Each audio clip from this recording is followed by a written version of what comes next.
تم پر روزے فرض کیے گئے ہیں جس طرح تم سے پہلے لوگوں پر فرض کیے گئے تھے تاکہ تم پرہیزگار بنو۔ روزوں کے دن گنتی کے چند روز ہیں، تو جو شخص تم میں سے بیمار ہو یا سفر میں ہو تو دوسرے دنوں میں روزوں کا شمار پورا کر لے۔ اور جو لوگ روزہ رکھنے کی طاقت رکھیں لیکن رکھیں نہیں، وہ روزے کے بدلے محتاج کو کھانا کھلا دیں۔ اور جو کوئی اپنی مرضی سے زیادہ نیکی کرے تو اس کے حق میں زیادہ اچھا ہے، اور اگر سمجھو تو روزہ رکھنا ہی تمہارے حق میں بہتر ہے۔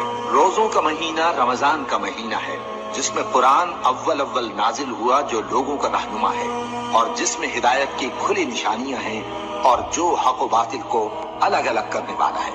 تو جو کوئی تم میں سے اس مہینے میں موجود ہو چاہیے کہ پورے مہینے کے روزے رکھے، اور جو بیمار ہو یا سفر میں ہو تو دوسرے دنوں میں روزے رکھ کر ان کا شمار پورا کر لے۔